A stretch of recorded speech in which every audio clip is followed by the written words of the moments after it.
எனக்கு முன்னாடி பேசின சகோதரிகள், இனிமேல் பேச போகிற சகோதரிகள் எல்லாரையும் வணங்கிட்டு, இன்னைக்கு எனக்கு கொடுத்துருக்கிற தலைப்பு திருச்சாடல். இது சாமி கொடுத்துருக்கிறார். இந்த திருச்சாடல் தலைப்பு. இந்த திருச்சாடல் அப்படின்னா என்ன, சாடல்னா என்ன அப்படின்னா, சாடல்ன்றது ஒரு எல்லாம் இப்போ பாதி கொடுக்குற மாதிரி எல்லாம் பெண்கள் விளையாட்டு தான். இந்த பெண்கள் விளையாட்டு எப்படி அப்படின்னா, மற்ற விளையாட்டு மாதிரி எல்லாரும் ஆடி பாடி விளையாடுற விளையாட்டு கிடையாது. இது எப்படின்னா, ஒரு பெண்ணு கேள்வி கேட்பா, இன்னொரு பெண் பதில் சொல்வா. அதுல என்ன மாதிரி கேள்வி கேட்பா அப்படின்னா, ஒரு பெண்ணும் பெருமானை பத்தின புகழையும் அவருடைய பெருமையையும் அவருடைய வீரத்தையும் அவருடைய அழகையும் இன்னும் என்னென்னவோ இருக்கு அத்தனையும் அவ கேள்வி கேட்க கேட்க இவ பதில் சொல்ற மாதிரி அமைக்கப்பட்டதுதான் இந்த திருச்சாடல். இந்த திருச்சாடல் அப்படிங்கிறது எந்த மாதிரி ஒரு சூழல்ல மாணிக்கவாசகர் பெருமான் எழுதிப்பாரு அப்படின்னா, இது ஒரு சம்பவம் சொல்றாங்க. தில்லையில மாணிக்கவாசகர் இருக்காரு. அந்த நேரத்துல ஈழ நாட்டை சேர்ந்த பௌத்தர்களும் அந்த பௌத்தர்களோட சேர்ந்த அந்த நாட்டை சேர்ந்த அரசனும் அரசனோட மகள் ஊமை பெண். அந்த ஊமை பெண்ணை கூட்டிட்டு வராங்க. கூட்டிட்டு வந்துட்டு இவரோட வாதம் செய்யறதுக்கு வராங்க. அப்படி வாதம் செய்ய வரும் பொழுது, மாணிக்கவாசகர் பெருமானோட வாதம் செய்ய வரும் பொழுது, முதல்ல அவங்க கேட்ட கேள்விகளும் அவங்க பேசிய பேச்சையும் கேட்டுட்டு அவங்க எல்லாரையும் தான் ஊமையாக்குறாரு மாணிக்கவாசகர் கோபத்துல. அப்புறம் உடனே மாணிக்கவாசகர் பெருமான அந்த அரசன் சொல்றான், பேசுறவங்களை ஊமையாக்குறது பெரிய விஷயம் இல்லை, பேசாத என் பெண்ணை பேச வைக்கிறது தான் பெருசு. அவன் பிறப்புல பேசாதவன், அவளை பேச வைக்கிற பார்க்கலாம் அப்படின்னு சொல்லும் பொழுது, இந்த கேள்விகளை எல்லாம் கேட்டு அந்த கேள்விகளுக்கு பதிலாக அந்த பதில் கொடுத்தது யாருன்னா அந்த ஊமை பெண். இந்த மாதிரி அமைச்சிருக்காங்க. சரி, இது அந்த நேரத்துல எழுதின பாட்டா அப்படின்னா, அந்த நிகழ்வை அப்புறம் பெண்கள்லாம் சேர்ந்து ஆடி பாடி அப்போ ஒரு பெண் கேள்வி கேட்டு பதில் சொன்னா எப்படி இருக்குமோ அப்படியே செய்திருக்கிறாரு நம்ம மாணிக்கவாசகர் பெருமான். இந்த பாடலை ரொம்ப ரொம்ப அற்புதமான ஒரு பதிகம். இந்த பதிகம் நமக்கு பெருமான் கொடுத்த கொடை இது. இதுல முதல் பாடல்ல என்ன கேள்வி கேட்கிறாங்க அப்படின்னா, என்னமா உங்க பெருமான் சொல்ற, அந்த பெருமான் வெறும் திருநீரை பூசிட்டு இருக்காரு. திருநீரை பூசுறது மட்டும்தானா? உடம்பெல்லாம் பாம்பை வேற போட்டு இருக்காரு. யாராவது கிட்ட போக முடியுமா அவர்கிட்ட? அப்படி ஒரு தோட்டத்தோட இருக்கிறார். சரி, அவர் வாய் திறந்து ஏதாவது பேசினா ஏதாவது புரியுதா அப்படின்னா, எல்லாம் மறைப்பொருளாக பேசி. மறைப்பொருளை யாருக்கு புரியும்? அது தெரிந்தவங்களுக்கு, அது புரிந்தவர்களுக்கு தான் புரியும். சில பேருக்கு அவர் பேசவே இல்லைனாலே புரிஞ்சுது. அவர் பேசவே இல்லை, கண்ணை திறந்து பார்க்கவே இல்லை, அப்பவே அவங்களுக்கு எதுக்கு இருக்கிறவங்களுக்கு பெருமாள் என்ன சொல்ல வர்றாருன்னு புரிஞ்சுது. அந்த நிலையில எல்லாராலையும் இருக்க முடியுமாமா அப்படின்னு கேள்வி கேட்டா, அதுக்கு இந்த பெண் சொல்றா பதில். தோலை குலுக்கி கொண்டு ஆடிக்கு வரக்கூடிய அந்த பெண் பதில் சொல்றா, என்னமா நினைச்சிட்டு இருக்க நீ? அவர் பூசத்து வேணா வெண்ணிரா இருக்கலாம், போட்டுக்கிறது வேணா பாம்பா இருக்கலாம், ஆனா அவருடைய எல்லா உயிருக்கும் இயல்பா இருக்கக்கூடியவர். எல்லா உயிரும் நான் போய் பேசணும்னு நினைச்சா எனக்கு கூட நிற்கக்கூடியவர், எனக்குள்ள இருந்து அவர் பேச வைக்கக்கூடியவர். அப்படிப்பட்டவர் தான் பெருமான் அப்படின்னு சொல்றார். சரி, அடுத்த பாட்டுல என்ன சொல்றா, கேள்வி கேட்கிறா அப்படின்னா, நீ என்ன சொல்ற, எங்க அப்பா என் தலைவர் அப்படின்லாம் சொல்லியிருக்க, எல்லாருக்கும் ஈசன் அப்படின்லாம் சொல்ற, ஆனா என்னதான் இருந்தாலும் இவ்வளவு பெரிய தலைவன் சொல்ற ஒருத்தர் போய் ஒரு கோவணமா கட்டியிருப்பாரு அப்படின்னு ஒரு கேள்வி. அதுக்கு பதிலா என்ன சொல்றா, என்ன நினைச்சுக்கிட்டு இருக்க, கோவணம்னா நினைச்ச அது சாதாரண கோவணமா? அது அந்த 4 மறைதான் அவருக்கு கோவணமா இருக்கு அப்படின்னு சொல்றாங்க. சரி, அடுத்த பாட்டுல என்ன சொல்றா கேள்வி அப்படின்னா, இந்த அவரோட வீடு கோயில் அப்படின்னு சொன்னா, கோன்னா தலைவன், அரசன், குருநாதர், இவங்க எல்லாருமே சொல்லக்கூடியதுதான். அப்போ இங்க இறைவனை சொல்லி, இறைவனுக்கு வீடாக இருக்கிறது எது அப்படின்னா, என்ன இருந்தாலும் உங்க தலைவனுக்கு வீடு எதுன்னா சுடுகாடுமா?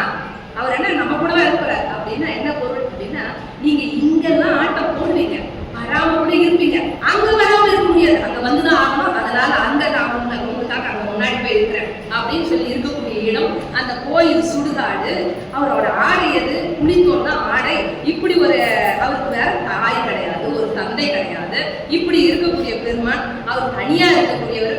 அந்த பெருமானை போயிட்டு உங்க தலைவன் சொல்லிட்டு இருக்கீங்களே அப்படின்னு கேலியா அந்த பெண்ணு கேட்கறதுக்கு இந்த பெண் பதில் சொல்றா, நீ அவர் வந்து தாய் இல்லாதவர் தந்தை இல்லாதவர்னு நினைச்சு ஏளனமாவா நினைச்ச? அவர் கோபமா ஒரு பார்வை பார்த்தா போதோண்டி, அவ்வளவுதான், எல்லாம் கல்லு பொடி, அவ்வளவுதான், ஒண்ணுமே இருக்காது அப்படின்னு சொல்லி சொல்ற. அப்போ அவர் கோபமா பார்த்தா எல்லாம் கற்பொடி ஆகும் அப்படின்னு சொன்னா நம்ம மனமெல்லாம் கற்பொடி ஆகாத? நிச்சயமா ஆயிடும். அடுத்தது இதெல்லாம் வந்து அடுத்த பாடெல்லாம் எதை சொல்றாரு அப்படின்னா, மரக்கருணை. பெருமானோட கருணை வந்து மரக்கருணை அறக்கருணைன்னு 2 வகை. மரக்கருணைனா என்னன்னா, அம்மா அப்பா பிள்ளைக்கு முதல்ல இப்படி செய்யக்கூடாதோ, இப்படி இருடாச்சலும் அப்படின்னு அன்பா சொல்லுவாங்க. நீ இப்படி இருந்தீன்னா உனக்கு சாக்லேட் வாங்கி தரேன், இப்ப இருக்கிற குழந்தைங்களுக்கு போன் வாங்கி தரேன், இல்ல சில குழந்தைங்களுக்கு கார் வாங்கி தரேன், இப்படி எல்லாம் கூட சொல்லலாம். அப்படி எல்லாம் சொல்லி ஆசை காமிச்சு அது ஒழுங்கா இருந்ததுன்னா பார்ப்போம், இல்லைன்னா என்ன பண்ணுவோம், ஒழுங்கா வர வைப்போம். அந்த மாதிரி செய்யக்கூடியதுதான் வர வைக்கிறது மரக்கருணை. முதல்ல சொல்றது அறக்கருணை. அப்ப அந்த மரக்கருணை முதல்ல என்ன சொல்லிட்டு இருக்காருன்னா மரக்கருணையை சொல்றாரு. அயனை அனங்கனை, அயன்னா பிரம்மாவை, அனங்கனை, அனங்கன் அப்படின்னா காமனை எரிச்சல் சொல்றாரு. அந்தகனை, அப்புறம் சந்திரனை, வயனங்கள் மாய அந்தகாசுரன் ஒரு அசுரன் அவர் சொல்றாரு. சந்திரனுக்கு என்ன தண்டனை கொடுத்தாரு அப்படின்னா, அப்படியே அந்த தக்கன் வேள்வியில அவனை போட்டு தரையில போட்டு தேய்ச்சி எடுத்தாரு. அதை சொல்றாரு.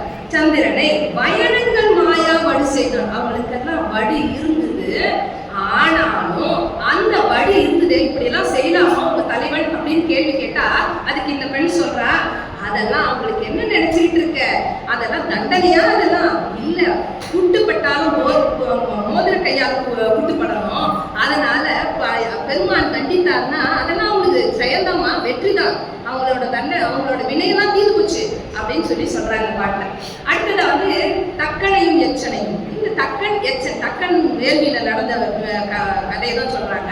தக்கனையும் எச்சனையும் தலையெடுத்தாரு, இதெல்லாம் நியாயமா அவங்க தலைவர் பண்றது அப்படின்னு சொல்லி கேட்டா, அவங்களுக்கு தலையை அறுத்தாரு, ஆனா ஒரு மிகை தலை கொடுத்தாரு தெரியுமா அப்படின்னு பதில் சொல்றாங்க. அடுத்தது 6வது பாட்டுல என்ன சொல்றாங்கன்னா, அலரவனும் மாலவனும், அலரவன்னா பிரம்மாவும் மாலவனும் அறியாத அளவுக்கு அவங்க எல்லாம் எங்க இருக்கிறாங்களா அப்படின்னு, எங்க இருக்காரு சாமி, எங்க இருக்காருன்னு தேடிட்டு இருக்காங்க. அப்படி தேடிக்கிட்டு இருக்கிறவங்களுக்கு இவர் அழகா அப்படி நெருப்பு உருவமா அப்படி மேலையும் கீழையும் எங்க இருக்காருன்னு தெரியாத மாதிரி இருக்காரு. இப்படி எல்லாம் பண்ணலாமா அவரு அப்படின்னு சொன்னா, அப்படி செய்யலைன்னா அவங்க 2 பேரும் என்ன பண்ணிருப்பாங்க, நான் பெரியவன் நீ பெரியவன் ஒருத்தர் சண்டை போட்டு அவங்க 2 பேரும் என்ன பண்ணிருப்பாங்க, சலமுகத்தால், அந்த சலமுகம்னா கோபத்தால, அவங்க கோபத்தால அவங்களுக்கு இருக்கிறவருடைய ஆங்காரமே போயிருக்காது, அதனாலதான் அவர் அப்படி நின்னாரு அப்படின்னு சொல்லி பதில் சொல்றான். அடுத்தது சரி இப்படி சொல்லிக்கிட்டே வர்றாரு. இப்படியே போனா என்ன ஆகுது, அவரோட வீரம், அவரோட கோபத்தை மட்டுமே பார்த்தா அவர் கோபக்காரோ அப்படின்னா இல்ல, ஒரு மலைமகள் ஒரு பெண் இருக்கா, அந்த பெண்ணை பார்த்த உடனே அந்த பெண் ஒரு தன்னோட பாகமா வச்சிருக்காரு. சரி இதை வச்சிருக்காரு, ஒரு பெண்ணை வச்சுட்டு இருந்தா போதாதா, இன்னொரு பெண் வேற வந்து கேட்கிறா, தலை மேல வேற முடிச்சு வச்சுட்டு இருக்காரு அப்படின்னு சொல்லி பார்த்தா, இது ஏண்டி இந்த வேலை அப்படின்னு கேள்வி கேட்கிறான். அதுக்கு இவர் சொல்றாரு, இந்த பொண்ணு சொல்றா, என்னன்னு பேசுற நீ, அந்த தலையில வச்ச பெண்ணை மட்டும் வெளியில விட்டுருந்தா என்ன ஆயிருக்கும், என்னைக்கோ உலகமே அழிஞ்சு போயிருக்கும், அவ கீழே வந்திருந்தா அவ அழிச்சுக்குவோம் உலகத்திற்காக அவர் தலை மேல வந்து அவருடைய தலை சட்டை கற்றையில வந்து அவளை வந்து அடக்கி வச்சிருக்கிறாரு அப்படின்னு சொல்லி சொல்றாரு. அடுத்து 8வது பாடல்ல, கோலாலம் ஆகி குறைக்கடல் வாய் அன்று எழுந்த ஆளாலம் உண்டான் அப்படின்னு சொல்றாரு. ஆளாலம்னா ஆல காலம், 2 நஞ்சு, ஒரு நஞ்சு இல்ல, அந்த கடல்ல இருந்தே பார்க்கடல்ல இருந்தே வந்த நஞ்சு ஒண்ணு, பாம்பு வாயில இருந்து வந்த நஞ்சு ஒண்ணு, 2 நஞ்சு ஆல காலத்தை வந்து சாப்பிட்டாரு. இது தலைவன்னா என்ன பண்ணுவாங்க, நீ எடுத்துக்கோ அப்படின்னு வேண்டாததெல்லாம் அடுத்தவங்க கிட்ட கொடுத்துருவாங்க, வேண்டியதெல்லாம் அவங்க வச்சுப்பாங்க. இதுதானே தலைவனுக்கு அழகு. அவர் வந்து தலைவனுக்கு வந்து அவ்வளவு போதாது போல இருக்கு, நஞ்செல்லாம் சாப்பிட்டாரு அப்படின்னு கேட்டா அதுக்கு அந்த பெண் சொல்றா, இல்ல அவர் மட்டும் அன்னைக்கு அந்த ஆல காலத்தை சாப்பிடாம இருந்திருந்தாருன்னா அந்த திருமால் அயன் அப்படிங்கிறான், நாமெல்லாம் நினைச்சுட்டு இருக்குமே இருக்கிறதுலயே பெரியவங்க அவங்கதான்னு, அவங்க முதலாக எல்லாரும் அழிஞ்சு போயிருப்பாங்க, வீடு வைப்பாங்க அப்படின்னா அவங்களாம் போயிட்டு இருப்பாங்க, அவங்களெல்லாம் காப்பாத்துறதுக்காக அவர் நஞ்சு சாப்பிட்டாருடி அப்படின்னு சொல்லிட்டு அடுத்த பாட்டுல 9வது பாடல்ல என்ன சொல்றாரு, தென்பால் ஆடக்கூடிய சிற்றம்பலவனை சொல்லி, இந்த சிற்றம்பலவன் வந்து பெண் மேல போய் ஆசைப்படுறாரு. இது சரியா அப்படின்னு சொல்லி கேட்கிறா. அதுக்கு அதுவும் பித்தா இருக்கிற அந்த பெண்ணு மேல, இதெல்லாம் பெண் மேல பித்தா இருக்கலாமா அப்படின்னு சொன்னா அதெல்லாம் தெரியும். ஏன் பெண் மேல பித்தா இருக்கிறாரு அப்படின்னு சொன்னா, இந்த உலகத்துல இருக்கிறவங்க எல்லாம் பார்த்தா அவர் யோகத்திலேயே உட்கார்ந்துட்டு இருந்தாருன்னா எல்லாரும் நானும் யோகத்துல உட்காந்துட்டாங்கன்னா என்ன பண்றது? அதுக்காக அவரு பெண்ணையும், அதாவது இல்லறத்துல இருந்தாதான் உலகத்துல அந்த பிறப்பு சுழற்சி இருக்கும்ன்ற இல்லறத்தை காட்டுறதுக்காக அவர் பெண்பால் உகந்து ஆடுகிறார் அப்படிங்கிற கருத்தை 9ஆவது பாட்டுல சொல்லிட்டு, அடுத்து இப்படியே சொல்லிட்டு இருக்கிறவருக்கு திடீர்னு அவரோட நிலை நினைவுல வந்துட்டு, என்னை எப்படி ஒரு ஆனந்த வெள்ளத்துல அழுத்தி வச்சாரு தெரியுமா பெருமான் அப்படின்னு சொல்லி, அந்த பெருமான் ஆனந்தம் இல்லாதவன் என்னை ஆனந்த வெள்ளத்தில் அழுத்தி வைத்தவன் அப்படிங்கிற கருத்தை திடீர்னு தன்னோட நிலை கொண்டுவாங்க இல்லையா, அப்படி சொன்ன பாடல் தான் இந்த 10வது பாடல். இதுல கேள்வி கிடையாது.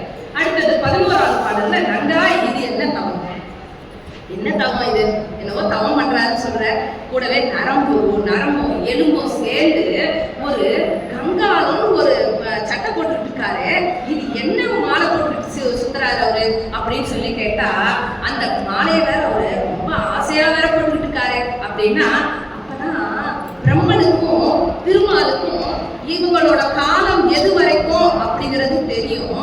அதனால அந்த தங்காலம் அப்படிங்கிறது அவர்களுடைய காலம் செய்ய தரித்தனன், அவங்களுக்கு இவ்வளவுதான் காலம் அப்படிங்கிறத அவங்க காலம் முடிகிற பொழுது அவர்களுடைய நரம்பையும் எலும்பையும் மாலையாக அணிந்திருக்கக்கூடியவர் பெருமான் அப்படின்னு சொல்லி சொல்றாரு அந்த பாடல் 11வது பாட்டுல. அடுத்து 12வது பாட்டுல இந்த பெண் என்ன காட்டுல இருக்கக்கூடிய புலிதோலை உடையா போட்டிருக்காரு.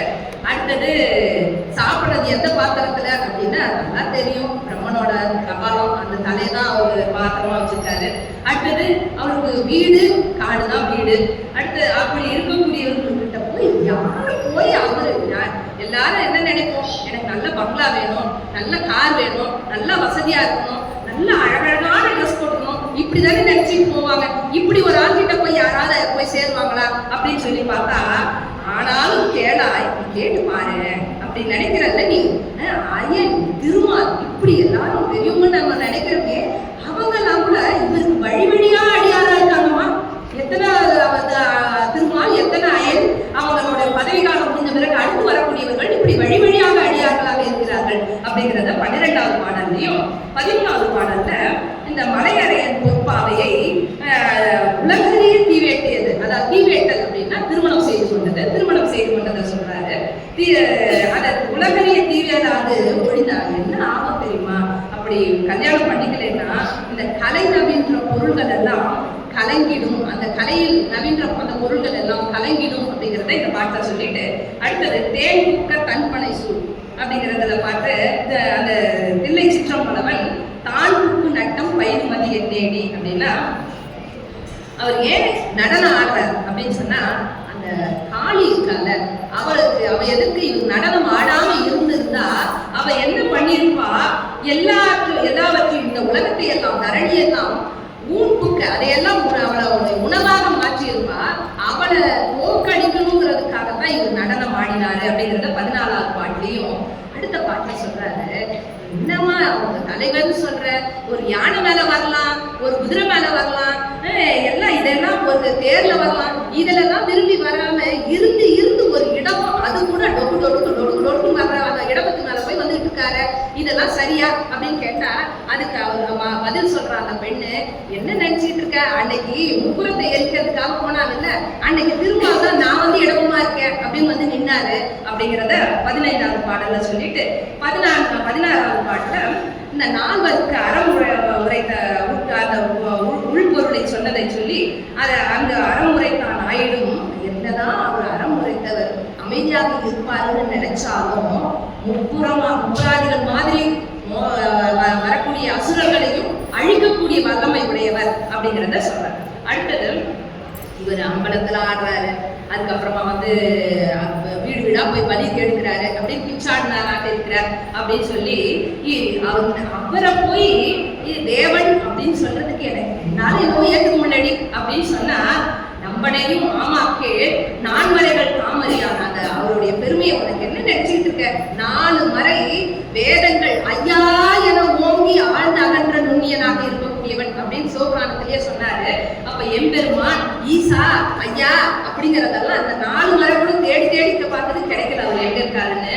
அப்படி பெருமையுடையவர் அப்படிங்கிறத 18வது பாடல்ல அந்த சலந்தரன் ஒரு அசுரன் தான். அந்த அசுரன் என்ன பண்ணா அப்படின்னா, அவன் தன்னை யாராலும் அழிக்க முடியாதுன்னு சொல்லும் பொழுது பெருமான் அவருடைய கால் விரலால வட்டமிட்டு ஒரு சக்கரத்தை உண்டு பண்ணி அந்த சக்கரத்தை எடுத்தாரு. இவ்வளவு வலிமை உடையவர் அவர் தெரிஞ்சது. அந்த சக்கரத்தை போய் நான் திருமாலுக்கு ஏன் கொடுத்தாரு அப்படின்னு சொல்லி கேட்டா, அவர் 1000 பூ கொண்டு பூஜை பண்ணாரு. அதுல ஒரு நாள் ஒரு பூ குறையும் பொழுது அந்த பூ எதுக்காக பூஜை பண்ணாருன்னா இந்த சக்கரம் வேணுங்கிறது தான். சரி, ஒரு பூ குறையிற பொழுது குறைஞ்சிடுச்சே, நான் போய் பறிச்சிட்டு வரலாம், எழுந்து போகல, என் கண்ணியே எடுத்து வைக்கிறேன் அது அப்படின்னு சொல்லி எடுத்து வச்சாரு. அதனால அவருக்கு இந்த சக்கரத்தை கொடுத்தாரு அப்படிங்கிறத 18வது பாடல்லையும். அடுத்தது இந்த அவருடைய ஆடையையும் அவருடைய ஆளாளமான அமுதத்தையும் சொல்லக்கூடியவர். அவருடைய அறிவு என்ன அறிவு அப்படின்னு சதுர் என்ன அப்படின்னு சொல்லி கேட்கிற பொழுது அது என்னதான் இருந்தாலும் அவர் தம் பெருமை தாமறியா பெருமையன் தன்மையன் அப்படிங்கிறத சொல்லிட்டு அப்படி இருக்கக்கூடிய பெருமான் அருந்தவருக்கு அப்படின்னா தவறுனா தவமுடையவர்களுக்கு ஆலமரத்தின் கீழே அன்னைக்கு நம்ம அறம் முதலாக 4 அறம்பொருள் இன்பம் வீடு அப்படிங்கிற 4ஐயும் அவர் சொன்னாரு. அது எப்படி சொன்னாருன்றத சொல்ல அப்படின்னு சொன்னா, அன்னைக்கு அவர் மட்டும் அதை சொல்லலைன்னா திருந்த அவருக்கு உலக இயற்கை தெரியாதான் சாழ்வோம். அவங்களுக்கு எல்லாம் உலகத்துல இயற்கைனா என்னன்னே தெரியாம போயிருக்கோம் அப்படிங்கிறதெல்லாம். இந்த மாதிரி கேள்வி கேட்டு பதில் சொல்லி நமக்கும் அந்த கேள்விங்கிறது எல்லாருக்கும் வராது. அப்ப வராத கேள்வியையும் நமக்குள்ள இப்படிலாம் கேள்வி கேட்கலாம் போல இருக்கு அப்படிங்கிறத கொண்டு நிறுத்தி நமக்கும் பதில் கிடைக்கிற மாதிரி செய்த மாணிக்கவாசகர் திருவடிகளை மனமாற வாயார வணங்கி எனக்கு கிடைத்திருக்கிறேன்.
அடியார்கள் அனைவருக்கும் திருப்பூவல்லி.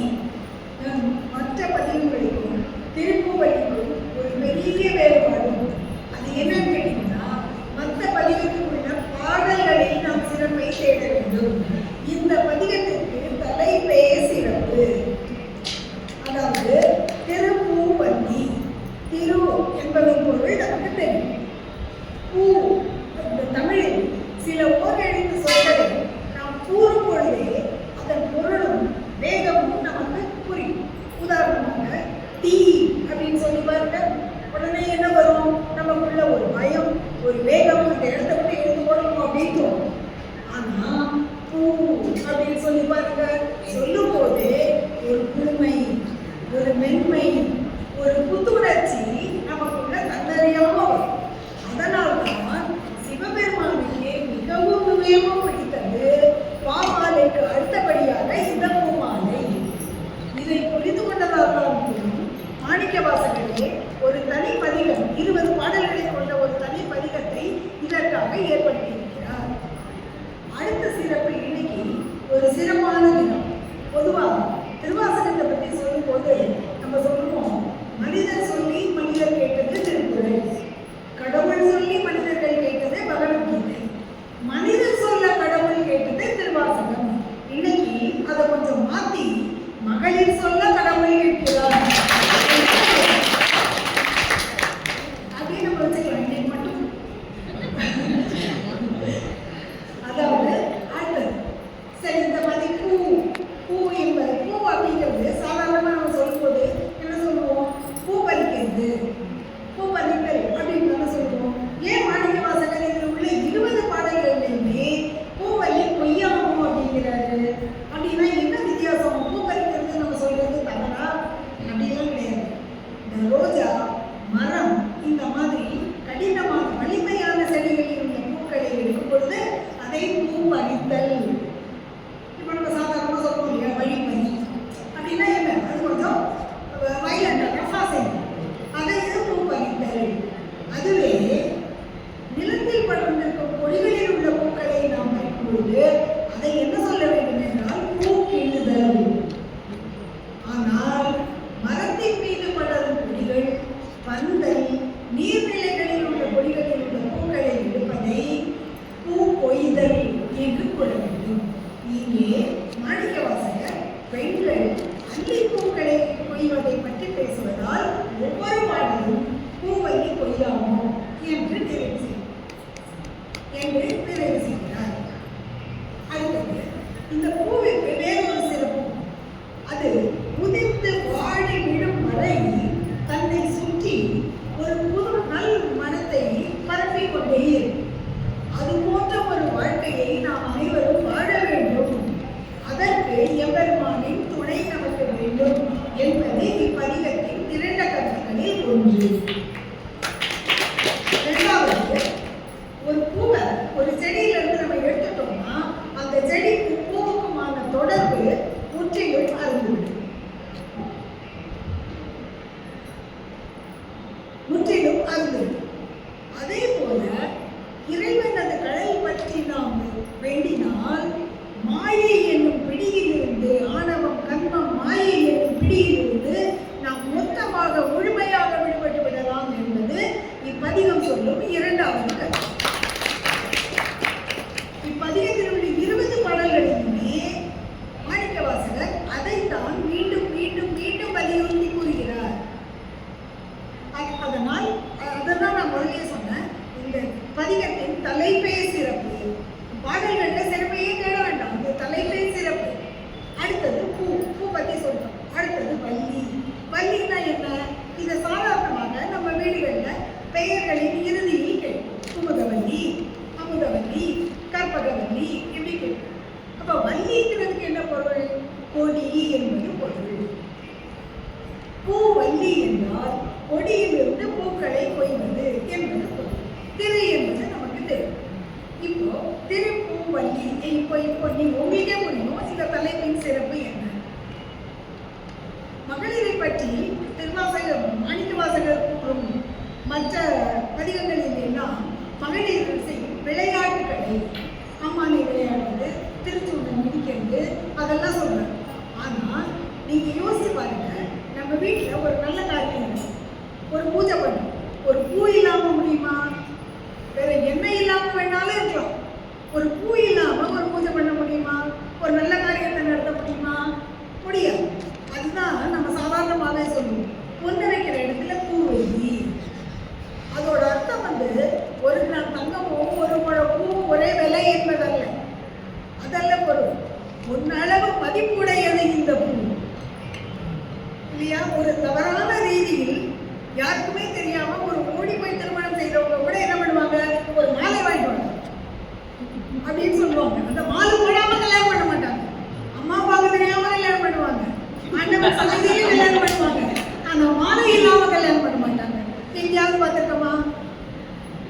அவ்வளவு உயர்ந்த பொருள், அவ்வளவு இன்றியமையாத ஒரு பொருள் இந்த பூ. அதனால இதை பற்றின பதிகம் பாடல்கள் எல்லாமே சிறப்பு கூறுகிறது. அடுத்ததாக இப்போ தலைப்பின் சிறப்பை பார்த்துட்டோம். இனிமே அடுத்தது மாணிக்கவாசகர் என்ன சொல்ல வர்றாருன்னா, நமக்கு இந்த பூக்களை பறிக்கும் பொழுது, இந்த பூக்களை கொய்யும் பொழுது இந்த மகளிர் மனம் என்ன எதை பற்றி சிந்திக்க வேண்டும்? இப்போ நம்ம சாதாரணமாக வாக்கிங் போவோம், இல்லை கோயிலுக்கே போவோம். கோயிலுக்கு போவோம், சாமிக்கு போவோம், அது ஒரு 10 நிமிஷம். அதுக்கப்புறம் நம்ம பேசுகிற விஷயமோ கேள்விப்படுற விஷயமோ தேவையில்லாததா. ஆனால் இவர் என்ன சொல்ல வர்றாருன்னா, பூக்களை கொய்யும் கைகள் பூக்களை கொய்கின்றன, உங்கள் மனம் இறைவனை பற்றிய சிந்தனையை விடாது செய்ய வேண்டும். அததான் 7வது பாட்டு சொல்றாரு, வணங்க தலை வைத்து. தலையோட வேலை என்னது? நம்ம தலையை தேடியெல்லாம் போக வேண்டாம், அவரே கொடுத்துருக்காரு. தலையோட வேலை என்னது? இறைவனை வணங்குவது. வார்கடல் வாய் வாழ்த்த வைத்து. வாயை நம்ம யார்கிட்டையும் போய் கடனா வாங்கணும், அதெல்லாம் வேண்டாம், நமக்கே கொடுத்துருக்காரு. சொன்னா அதோட வேலை என்னது? இறைவனை வாழ்த்துவது. உன் தலை இறைவனை வணங்க வேண்டும், உன் மனம் இறைவனை பற்றிய எப்பொழுதும் இறைவனை பற்றிய சிந்தனையில் இருக்க வேண்டும், உன் வாய் இறைவனை வாழ்த்த வேண்டும். இவ்வாறு வாழ்ந்தால் இறைவனது அறக்கருணையும் மரக்கருணையும் நமக்கு கிடைக்கும். அவங்களுக்கு முன்னாடி அவங்க சொன்னாங்க, கற்பகத்தூரி அவர்கள் சொன்னாங்க அறக்கருணை பற்றி மரக்கருணை பற்றி. இந்த பதிகத்தில் 15வது பாடலில் மரக்கருணைக்கு ஆளானவர்களாக ஒரு 11 பேரை மாணிக்கவாசகர் பட்டியலிட்டு கூறுகிறார். அதில் சூரியன், சந்திரன், ராவணன், யமன் எல்லாருமே இருக்காங்க. இந்த யமனை பற்றி சொல்லும்போது ஒரு சின்ன நகைச்சுவையாக ஒரு கதை கூட சொல்லுவாங்க. அது என்ன அப்படின்னு கேட்டிங்கன்னா, இந்த திருக்கடையூரில் மார்க்கண்டேயனை காப்பாற்றுவதற்காக யமனை சிவன் இடது காலால் உதைத்து தள்ளிவிட்டார். அது நமக்கு தெரியும். இதுக்கப்புறம் யமன் சிவனை பார்த்து கேட்குறாங்க, நீ தானே இந்த டைட்டிலே போடுற, அதை தானே நான் ஃபாலோ பண்ணுறேன், அப்போ நான் வரும்போது நீ மார்க்கண்டேயனை காப்பாற்றுறதுக்காக என்ன உதைக்கலாமா, அது தவறு இல்லையா அப்படின்னு யமன் சிவனை பார்த்து கேட்குறாங்க. அதுக்கு சிவன் சொல்றாங்க, நான் எந்த காலால உதைச்சேன்? இடது கால். என்னோட இடது பக்கம் யார் இருக்கா? என்னோட இடது பக்கம் இருப்பது எனது மனைவி. நான் சொல்லியே மனைவியை கண்ட்ரோல் பண்ண முடியுமா? இதை நகைச்சுவையாக எல்லாரும் கூறுவது, இதற்கு சண்டைகள் எல்லாம் கிடையாது. இதை நகைச்சுவையாக ஆட்கள் பொதுவாக கூறி நான் கேள்விப்பட்டிருக்கேன். அடுத்ததாக சரி, இப்போ இந்த மரக்கருணை பற்றி அவங்க சொல்லிட்டாங்க. தவறு செய்தவர்களை தண்டித்து தவறை உணர வைத்து பின்னர் அதிலிருந்து காப்பாற்றி அவர்களை ஆட்கொள்வது மரக்கருணை. அப்போ இதுல இருந்து நமக்கு அவர் சொல்ல வரும் கருத்து என்ன? நீ எவ்வளவு பெரிய தவறு செய்திருந்தாலும் பரவாயில்ல, தண்டனையை அனுபவித்து திருந்து உனது தவறை உணர்ந்து கொள். தண்டனை என்பது உனது தவறை உணர்ந்து கொள்வதற்கு கடவுள் கொடுக்கும் சந்தர்ப்பம். எனக்கு தண்டனை கிடைச்சிருச்சு, நான் ரொம்ப கெட்டது பண்ணியிருக்கேன் நினைச்சு வருத்தப்படக்கூடாது. அதை உணர்ந்து கொள்ள ஒரு சந்தர்ப்பம் எனக்கு கிடைத்ததை நினைத்து நான் அடுத்தபடியாக திருந்தி வாழ வேண்டும். எது தவறோ அதை மாற்றிக்கொள்ள வேண்டும். அதுதான் இந்த பதிகம் சொல்ல வரும் ஆழமான கருத்து. நீ நல்லவனாக இருந்தால் மட்டும்தான் கடவுள்கிட்ட போகலாமா? அப்படிலாம் இல்லை. நீ தவறான ஆளாக இருந்தால் கூட தவறை உணரும் தருணத்திலிருந்து இறைவன் உனக்கு உதவி செய்வார். இறைவன் அடியை நீ சென்று சேர எல்லா விதமான வழியும் உனக்கு வழங்கப்படும். அதை பயன்படுத்திக்கிறது நம்ம. நான் எல்லா தண்டனைக்கு அப்புறமும் நான் தவறு தான் பண்ணுவேன் அப்படின்னா அது கடவுளாலேயும் ஒன்று நம்ம சொல்லுவோம் இல்லையா, கடவுளால் கூட காப்பாற்ற முடியாது. அந்த மாதிரி ஒரு வாழ்க்கையை நம்ம வாழணும். அடுத்தபடியாக இவ்வாறு சிறப்பொள்ளும் இறைவன் அன்பாக பாண்டிய மன்னனிடம் பணி செய்து வீட்டுக்கு மண் சுமந்த கதை நமக்கு எல்லாருக்குமே அடி வாங்கி அவரை பண்ணிவிடுவார். இந்த பாண்டி நாடுன்னு சொல்றதை விட மதுரை, இந்த பதிகத்தின் இறுதி பாடலில் மதுரை பூந்தவர் அப்படின்னு சொல்றோம். இந்த மதுரைங்கிற ஊருக்கும் இந்த சிவபெருமானுக்கும் ஒரு தனி தொடர்பு உண்டு. அது மற்ற ஊரில் உள்ளவர்களுக்கு சிவபெருமான் இறைவன், கடவுள் மட்டுமே. ஆனால் மதுரையில் உள்ளவர்களுக்கு அவர் அரசன், மன்னர்.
என்ன ஆகும்? மாயையிலிருந்து நான் விடுபட்டு பற்ற அறுத்து சுற்றமெல்லாம் பொய். நான் இதுவரை எதையெல்லாம் உண்மை என்று நினைத்து கொண்டு வாழ்ந்து வந்தேனோ அவை அனைத்துமே பொய்யானவை என்று புரிந்து இறைவன் என்னை காப்பாற்றார். அவங்க சொன்னாங்க, தோணியில போறேன், கப்பல்ல போறேன் அப்படின்னு. அந்த கப்பலின் மாலுமையாக சிவபெருமான் இருக்கிறார். அதை நாம் தான் புரிந்து கொள்ள வேண்டும். நான் ஒரு சேஃபான கப்பல்ல நான் இருக்கிறேன் என்பதை நாம் உணர்வதற்கே பல காலம் ஆகிடுச்சு. நம்ம பயப்படுறோம், அதனாலதான் பயப்படுறோம். இதுக்கு நான் என்ன பண்ணுவேன், அதுக்கு நான் என்ன பண்ணுவேன். நீ எதுவுமே பண்ண வேண்டாம். உனக்கு தான் நான் தலை கொடுத்துருக்கனே என்ன வணங்கு, உனக்கு தான் நான் வாய் கொடுத்துருக்கனே என்ன வாழ்த்து, உனக்கு தான் நான் கை கொடுத்துருக்கேனே ஊப்பல் போட்டு என்ன வணங்கு. சிவனடியார் இணைந்த சிவனடியார் கூட்டமும் வைத்து அப்படிங்கிறார் 7வது பாட்டு. நீ தேடவே வேண்டாம். உனக்கு சிந்திக்க தெரியலையா? அந்த நற்சிந்தனை உள்ளவர்களோடு இணக்கமாயிரு. நல்லவனாயிரு, இல்லை நல்லவனோடு இரு. அப்படின்னா என்ன அர்த்தம்? நற்பழக்கங்கள், நல்ல கோட்பாடுகளை கடைபிடிக்கக்கூடியவர்களோடு நாம் வாழ்ந்தால் நம் வாழ்க்கை மேம்படும். அந்த மேம்பட்ட நிலையை நாம் அடையும் பொழுது இறைவனது திருவடி நம் தலைமேல் வந்து சேரும். இப்பொழுதும் சைவ பேரறிஞர்கள் பலரும் நமக்கு கூறும் அறிவுரை என்னன்னா, நாம் பூஜைக்கு மலர்களை எடுத்து செல்லும் பொழுதோ அல்லது மாலை கொடுக்கும் பொழுதோ, இப்ப நம்ம வீட்டில் தோட்டம் காப்பு படிக்கிறோமோ அதெல்லாம் வேற விஷயம். மலர்களை எடுத்து செல்லும் பொழுதோ மாலைகளாக கொடுக்கும் பொழுதோ இறைவனுக்கு அர்ப்பணிக்கும் பொழுதோ இந்த பதிகத்தின் முதலாவது பாடலை மனதிற்குள் கூறிக்கொள்ளுங்கள் அப்படின்னு சொல்றாங்க. ஏன் அந்த மாதிரி சொல்றாங்கன்னா, ஏன் சத்தமா சொல்லக்கூடாது அப்படின்னு சொல்றாங்கன்னா அவங்க காரணம் சொல்றாங்க. உறக்க சொல்லும் பொழுது உனது எச்சை மலர்கள் மேல் பட்டுவிட்டால் அந்த மலர்கள் பூஜைக்கு உகந்தவையாக இருக்காது. நம்ம தப்பா சொல்லிடுவோங்கிறதுனால மனசுக்குள்ள சொல்லுன்னு சொல்லல, அதுக்கு ஒரு காரணம் இருக்கு. அதனால நம்ம இன்றும் அதை கடைபிடிக்கும் தன்மையை நாம் மேற்கொண்டால் நல்வாழ்வு நடந்து இறைவனது அருளை நாம் எளிதில் பெறலாம். அது ஒரு கஷ்டமான வேலையே கிடையாது, ஒண்ணுமே பண்ண வேண்டாம். அவர் சொன்னாலும் நம்ம கேட்டோம். இந்த உரையை நாம் அமைப்பதற்கு பல சைவ பேரறிஞர்களின் காணொலியையும் ஒலி நாடகங்களையும் கண்டும் கேட்டும் கருத்துக்களை உள்வாங்கியும் அமைத்துள்ளேன். அவர்கள் அத்தனை பேருக்கும் கேட்டுக்கொண்டிருந்த உங்கள் அனைவருக்கும் நன்றி பாராட்டி இந்த வாய்ப்பை எனக்கு அளித்த அத்தனை நல்குணங்களுக்கும் நன்றி கூறி விடைபெறுகிறேன். நன்றி. இந்த கோட்பாடுகளை நாம் கட்டாயமாக கடைபிடிக்க வேண்டும் என்று இன்று முதல் அன்புடன்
அடியனுக்கு கொடுக்கப்பட்டுள்ள தலைப்பு திருவாசகத்தில் தில்லையில் பாடியுள்ளார் திருமுதியாரை.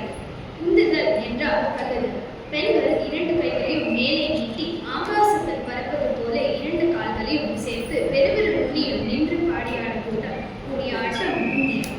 ஆகாசத்தில் பறப்பது போல இருப்பதால் உந்தி பர. ஞான வெற்றியை கூறுகின்றார் மணிவாசகர்.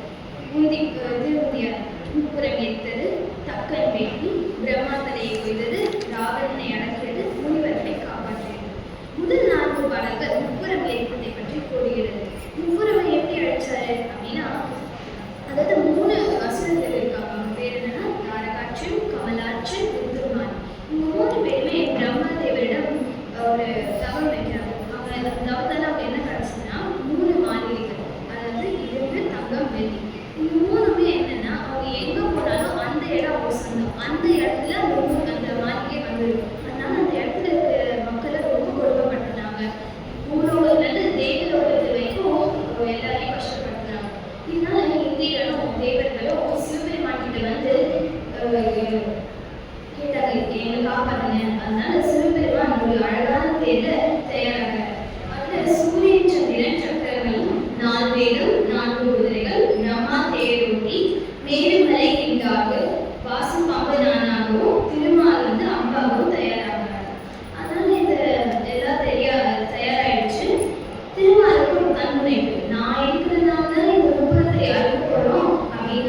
அவர் என்ன பண்றாருன்னா அக்னியோட கையை வெட்டிடுறாரு. அக்னி இல்லாம எப்படி ஒரு வேலை நடக்க முடியும்? அதனால அக்னியும் முதல்ல போயிடுச்சு. அடுத்தது இந்திரன் பூங்குயிலா ஓடிடுறாரு. அடுத்தது தக்கனும் எச்சனோட தலையும் வெட்டிடுறாரு. வீதி அப்படின்னா அறிவு சிறந்தது, அறிவு தாழ்ந்தது. தக்கனுக்கு புத்தி இல்லாததுன்னா சிவபெருமான் ஆரோட தலையை கொடுக்கிறார். பகல் பன்னிரு சூரியன் ஒருவர், அவரோட கண்களே எடுத்துறாரு வீரபத்ரன். கலைமகளிடம் முழுக்க அறிவித்தார். பிரம்மாவை தலையில் எடுத்திருந்தார். சந்திரனை பாதத்தால் தேய்த்தார். சூரியனை தாடியில் அடிச்சார். அதனால பல்லெல்லாம் கீழே விழுந்துச்சு. இந்த மாதிரி மரக்கத்தை குறிச்சது சிவபெருமான். பாடல் 17ல புலிகால் முனிவரோட மகன் உபமன்யுவை பத்தி சொல்றாரு. உபமன்யு சின்ன குழந்தையா இருக்கும்போது பாலுக்கு ரொம்ப அழுதார். அதனால சிவபெருமான் பால் கடலை கொடுத்தார். அவர் யாரு? குமரவேலோட அப்பா. அதனால குமரவேல் தந்தை என்ன முனிவர் அப்படின்னு மாணிக்கவாசகர் சொல்லிடுறாரு. திருவாசகத்தில் 2 இடத்துல மட்டும்தான் முருகனை பத்தி சொல்றாரு மாணிக்கவாசகர். பாடல் 18ல பிரம்மாவோட 5வது தலை எப்படி எடுக்கப்பட்டது அப்படின்னு சொல்லுது. அது என்ன? பிரம்மாவுக்கு முதல்ல 5 தலை தான் இருந்தது. ஆனா ஒரு 4 தலை ஏன் சொல்லப்பட்டதுன்னா அவருக்கு ஒரு தன்மைப்பு, ஒரு அகங்காரம். என்ன, சிவபெருமானுக்கும் எனக்கும் 5 தலை இருக்கு, அவரும் நான் ஒன்றுதானே அப்படின்னு ஒரு தன்மைப்பு. அதனால சிவபெருமான் அவரோட 5வது தலை கிள்ளி எடுத்துக்கிறாரு. இதுதான் பாடல் 17. 19வது பாடல்ல 19வது பாடல்ல ராவணன் தேர்ல போயிட்டு இருக்கும்போது கைலாயம் ஒரு வழியில் வந்தது. அதனால அவர் நினைப்பாரு, நான் என் வழியில எப்படி கைலாயம் வர முடியும் அப்படின்னு நினைக்கிறாரு. அதனால அவர் கைலாயத்தை தூக்க போகும்போது சிவபெருமான் அவரோட காலில் இருக்கிற நெக நுனியில அந்த மலை மேல வச்சான். அப்படி ராவணனுக்கு அழுகையே வருது. அவனால நுனியில தாங்க முடியல. அதனால சிவபெருமானை வேண்டாரு. சிவபெருமான் அவருக்கு ஒரு பாடத்தை கற்றுக்கிறாரு. பாடல் 20ல முனிவர்களை எப்படி காப்பாற்றுறாரு? பூலோகத்துல இருந்து ஆகாசத்து வரைக்கும் சிவபெருமான் முனிவர்களை காப்பாற்றுறாரு. அதுக்கு அப்புறம் முனிவர்களை காப்பாற்றுறாரு. பாடல் 17 20ஆம் பாடலும் அரக்கர்களை கூறுகிறார் மாணிக்கவாசகர். பாடல் நீதி பாடல்கள்ல அரக்கர்களை கூறுகிறார் மாணிக்கவாசகர். நம்ம எப்பயுமே இந்திர தேவர்களை எப்பதான் சிவபெருமான் காப்பாற்றினாலும் அவர் நன்றி உணர்ச்சி இல்லை. அதனால நம்ம எப்பயுமே நன்றியுடன் இருக்க வேண்டும். ஒரு திருக்குறள் சொல்லி முடிக்கிறேன். என்னென்னி கொண்டாருக்கும் உண்டாகும் உரிவில்லை சீனன்றி கொண்ட மகற்கு நன்றியால் வாழ்வது உலகம். வாய்ப்பு நன்றி கூறி விடைபெறுகிறேன்.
எனக்கு தெரிந்தவரை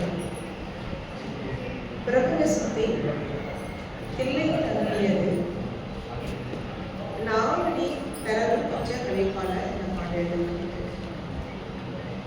எல்லா வகையிலுமே இறைவனை அடைவதற்கு எவ்வாறு அடையலாம், எவ்வகையில் அடையலாம், எவ்வகையில் அடைந்தால் அவனை பெறலாம் என்கின்ற விதத்தில் பாடல்கள் அமைக்கப்பட்டிருந்தால் கூட நான் தோல் நோக்கி அவனை பார்த்து பாடி பாடி பாடி பரவசம் அடைந்து அந்த பாடலின் உள்ளே இருக்கின்ற கருத்தை உங்களோடு பகிர்ந்திருக்க வந்திருக்கிறேன்.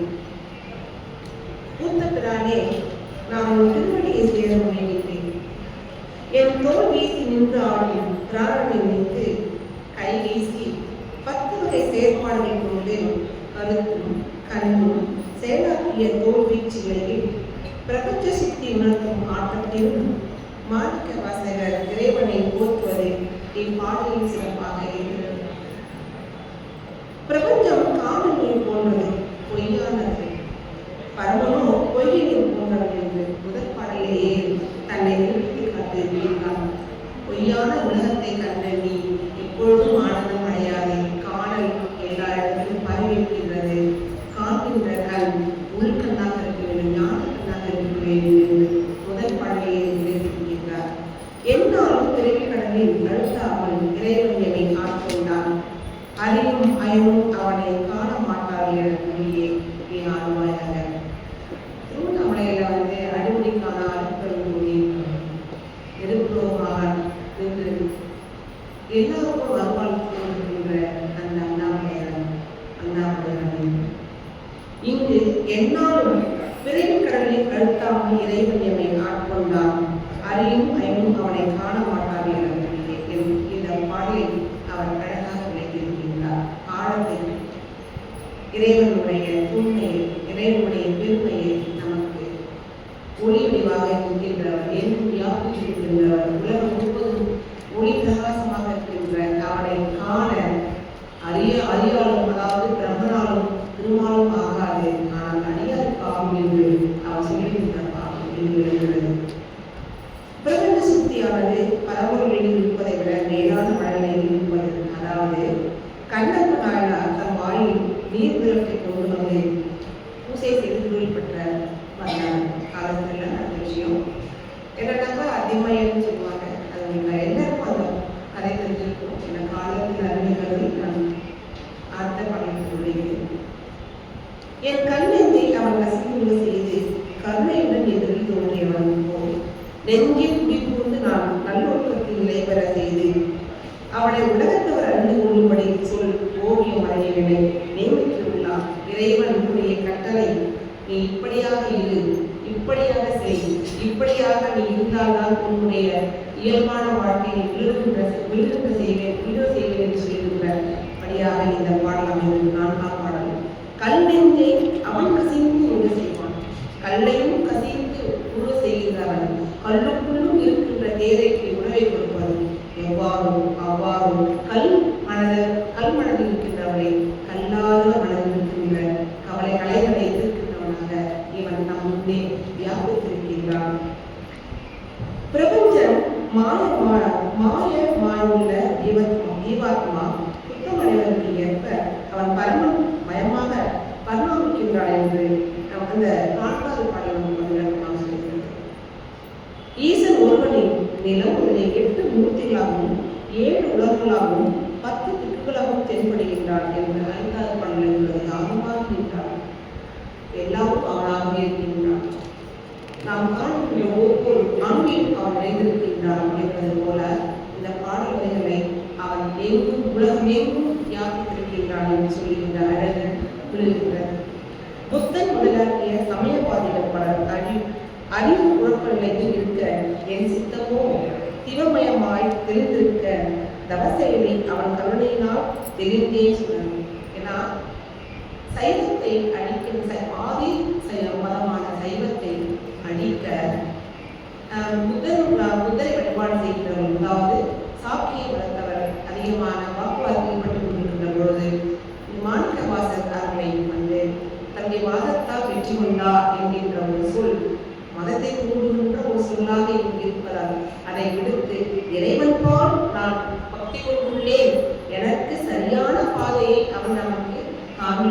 என்ற அந்த நோக்கை நான் எடுத்து சொல்கிறேன். எனக்கு சமயம் நமக்கு தேவையில்லை என்பதால் சமயத்துக்கெல்லாம் அப்பாற்பட்டது சிவனுடைய அருள்.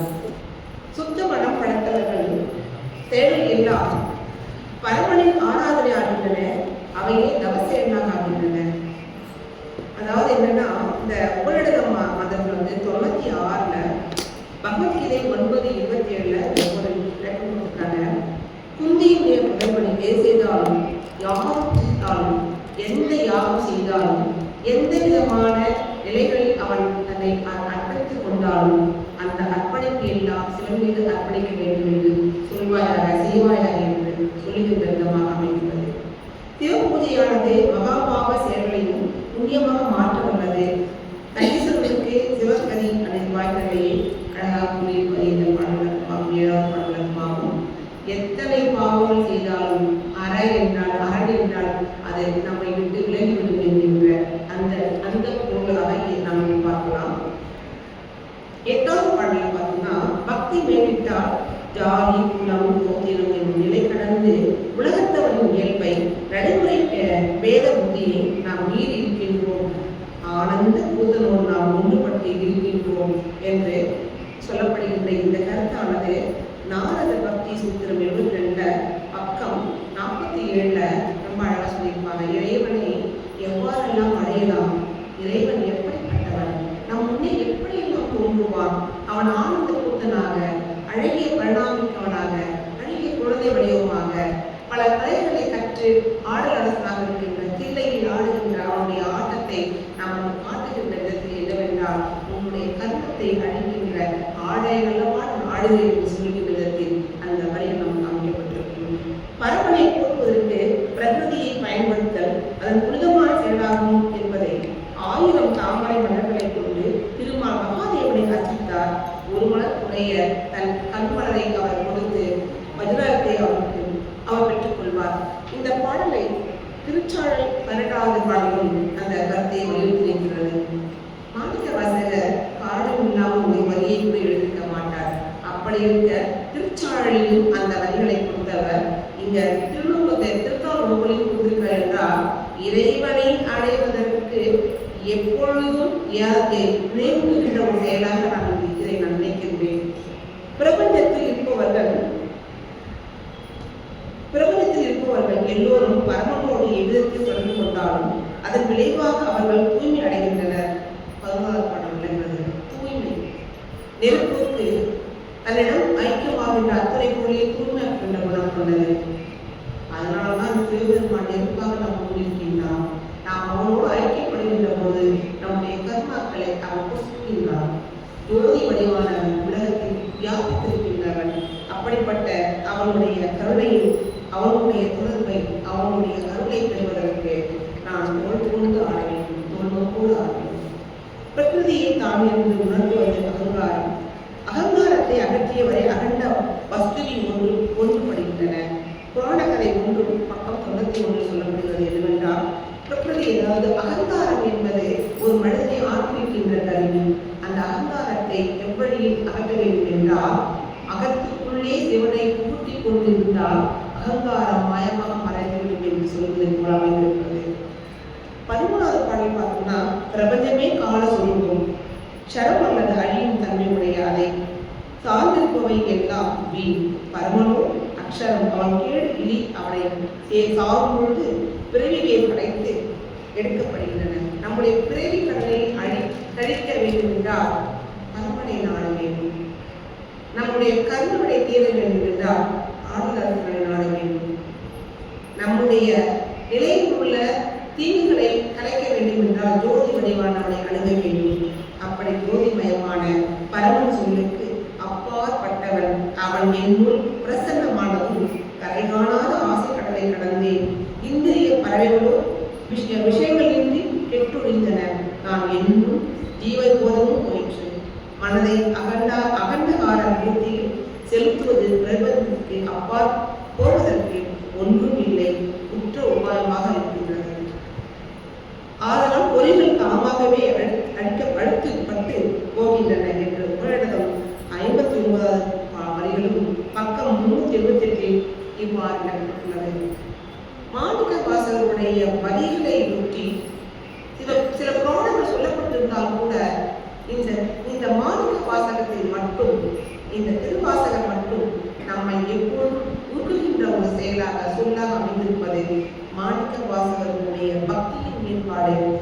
அப்படிப்பட்ட மகானை நாம் நம்முன் கடலாவிருக்கின்ற மாணிக்க வாசகரை வணங்கி, சபை மக்களை வணங்கி, இந்த வாய்ப்பை கொடுத்த அத்தனை பேருக்கு என்னுடைய வணக்கத்தையும் நன்றி தெரிவித்துக் கொண்டு விடைபெறுகிறேன். நன்றி.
சிவாயனம் இப்பொழுது நம்ம பேச போற பதிவு வந்து திருப்பொன்னூசல் மாணிக்க வாசகர் அது திருப்பொன்னூசல்னா என்ன?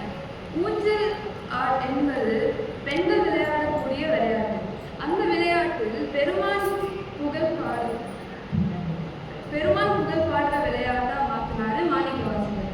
அதனால் பெருமானின் புகழ் பாடுற அந்த விளையாட்டுக்கு திருப்பொன்னூசல் என்று ஒரு அடமொழி கொடுத்திருக்காங்க. முதல் பாட்டுல என்ன சொல்ல வராங்க? ஆறாம் அமுதின் அருள்தால் இணை பாடி. அதாவது குறையில்லாத அமுதாக இருக்கிற பெருமானோட 2 பாதங்கள், நாராயணனால பார்க்க முடியாத அந்த பாதத்தை சாமி எனக்கு திருவருளால காமிச்சிருக்காங்க. அதனால அந்த திருவடியை வச்சு புகழ் பாடி பாடுங்க, ஊஞ்சலாடுங்க அப்படின்னு மாணிக்க வாசகர் சொல்றாங்க. இரண்டாவது பாட்டுல என்ன சொல்றாங்கன்னா, பெருமானின் புகழை பாட பாட அது தேன் தங்கி தித்தித்து அமுதூரி தெளிந்து என் உடலை உருக்கி உயிரை பெருக்குது அப்படின்னு சொல்றாங்க. மூணாவது பாட்டுல தண்ணீர் எனக்கு அருளி. அதாவது நம்ம சாமியோட புகழ் பாடுறதுனால நமக்கு என்ன கிடைக்குது? சாமியோட திருநீர் தான் நமக்கு சாமி தராங்க. அதாவது எல்லா வாட்டியும் நமக்கு திருநீர் வாங்கும்போது தண்ணீர் எனக்கு அருளி என்று நினைச்சுக்கிட்டோம்னா சாமியோட புகழ இந்த வரியை நம்ம மறுபடியும் நினைச்சுக்கிற மாதிரி அர்த்தம். அதனால எல்லா வாட்டியும் நீங்க இதுக்கப்புறம் திருநீர் வாங்கும்போது தண்ணீர் தந்தருளி அப்படின்னு நினைச்சுக்கோங்க. இப்போ 4வது பாட்டுல என்ன சொல்றாங்க? இப்போ நம்ம மனுஷங்களுக்கு புகழ் பாடுறோம் அப்படின்னா நமக்கு இன்னொரு பிறவிக்கு தான் அது தேவையா இருக்கும். ஆனா பெருமானின் புகழ் பாடும்போது அது பொருள் சேர்க்கும் புகழாக இருக்கும். அதாவது பிறப்பை அறுக்கும் பொருளாக இருக்கும் புகழ. அந்த புகழை நம்ம ரொம்ப பாசத்தோட அன்போட அறிந்து அதோட கருணையை அறிந்து உணர்ந்து பாடணும்னா நம்மளோட பிறப்பு அறுக்கப்படும். இந்த மாதிரி இதுலயே 5வது பாட்டுல என்ன சொல்றாங்கன்னா, நஞ்சுதனை ஊனாக உண்டதும் உத்தர கோசமங்கை. அந்த நஞ்சையே ஊனாக உண்ட பெருமானை, உத்தர கோசமங்கையில் இருக்கும் பெருமானை நம்ம புகழ்ந்து பாடி ஊஞ்சலாடணும், பொன்னூசலாடணும் அப்படின்னு சொல்லுவோம்.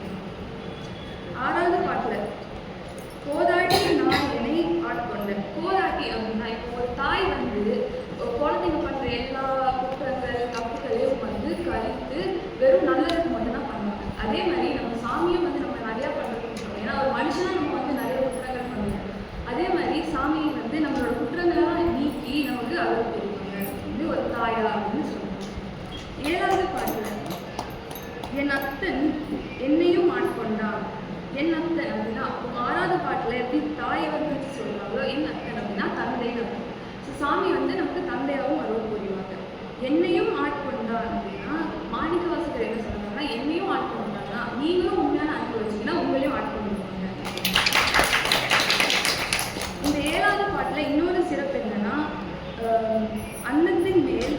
ஏறியாடும் அணி மயில் போல் அப்படின்னு சொல்றாங்க. இதுல அன்னத்தின் மேல் ஏறி ஆடும் அப்படின்னா அந்த ஊஞ்சல் அதுதான் வந்து சொல்றாங்க. அது மேல ஏறி ஆடுற பெண்களை வந்து மயில் போல ஆடுறாங்க அப்படின்னு சேர்த்து வச்சு சொல்றாங்க. 8வது பாட்டுல திரு உத்தர கோசமங்கை. இப்போ வந்து திரு அப்படின்னா கண்டார் அப்படின்னா பாவத்தோடனே பிடிச்சிரும். இது வந்து நிறைய ஊருக்கு பேர் வச்சிருக்காங்க, திருவொற்றியூர், திருமலை வாயல் அந்த மாதிரி.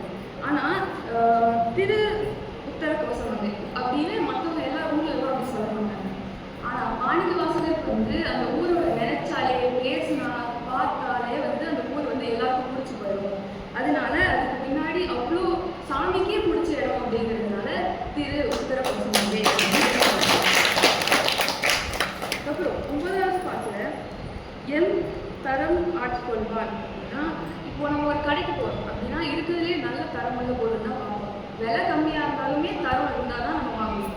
ஆனா சாமி வந்து நம்ம தரம்லாம் பார்க்க மாட்டோம். நம்ம உண்மையான அன்பு வச்சு உண்மையிலே உணர்ந்து நம்ம சாமி கிட்ட பேசி வாங்கணும்னா அவர் வந்து நல்லா ஆட்கொள்வார். எப்படி ஆட்கொள்வார்? சாதாரணமா ஆட்கொள்ள மாட்டார், அம்மையோட வந்து ஆட்கொள்வார் அப்படின்னு சொல்லி மாணிக்கவாசகர் இந்த 9வது பாட்டையும் முடிச்சு இந்த திரு பொன்னூர் சிலை முடிக்கிறார். நன்றி.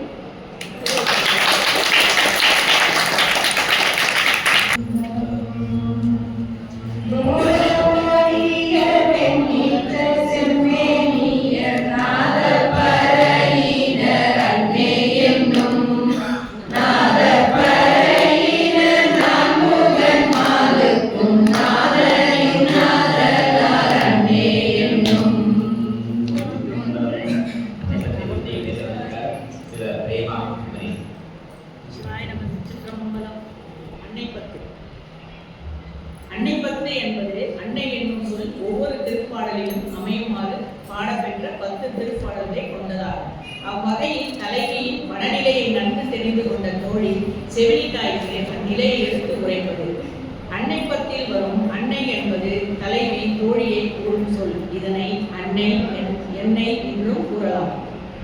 இப்பகுதி முழுவதும் தலைவியின் இயல்பான நிலையில் வேறுபாடு கண்ட செவிலித்தாய்க்கு தோழி அறத்தோடு என்றலாம். ஆகவே இத்திருப்பாடல்கள் யாவும் தலைவியின் கூற்றை நான் கொண்டு தோழி கூறியதாக கொள்ள வேண்டும். அன்னே என்பதை கொண்டு கூட்டாக கொண்டு செவிலியை தோழி விழித்ததாக உரைப்பார் உள்ளர். அகத்திய சூத்திரம் அருள் திரு அன்னைப்பத்து ஆன்ம சம்பூரணம் என்பதாகும்.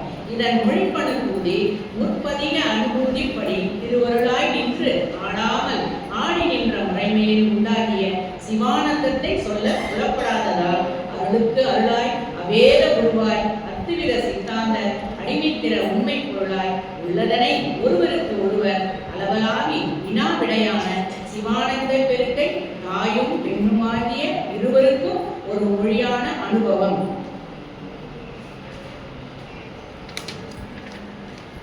ஓத ஓத உள்ளம் உறுத்தும் இந்த திருப்பாடல் தலைவனாகிய சிவபெருமான் ஒப்பற்ற தலைவர் என்பதை எடுத்து மொழிகிறது. அடுத்த திருப்பாடல் இத்தகு என் தலைவர் தாயே என் கண்களில் தீட்டப்படும் அஞ்சனத்தில் உறைபவர் அருட்கடலானவர் என் நெஞ்சில் புகுந்து நின்று உருக்குபவராய் உள்ளார். அது மட்டுமா, அவர் என் நெஞ்சினுள் நிலைத்து நின்று உருக்கி அழிவிலா ஆனந்த கண்ணீர் பொழிய செய்வார். என்றும் மணவாளராக இருக்கின்றார். மிகுந்த அழகு உடையவர், என் சித்தத்தில் இருப்பவர் என்பார். மேலும் அவள் தாயே என் சித்தத்தில் இருக்கும் அவள் தென்னவனாகிய பாண்டியனுக்குரிய திருப்பெருந்துறையில் எழுந்தருளியிருக்கும் தந்தையாவார். ஆனந்த வடிவினரும் ஆவார். என் தலைவர் எப்படிப்பட்ட வேடம் தெரியுமா? அவர் படம் எடுத்து ஆடுகிற பாம்பை ஆபரணமாக பூண்டவர், புலித்தோலை ஆடையாக உடுத்துபவர், திருநீர் பூசுபவர். அவர் வேடம் இருந்தது அப்படி என்பார். அவர் வேடம் எவ்வாறு இருந்ததை பார்த்து பார்த்து என் மனம் வாடுகின்றது. என் தலைவர் நீண்ட கைகள் உடையவர், சுருண்டு ஒழுங்காய் அமைந்த தலைமையில் உடையவர், நன்மை திகழும் பாண்டிய நாட்டினர் தாயே என்பார்.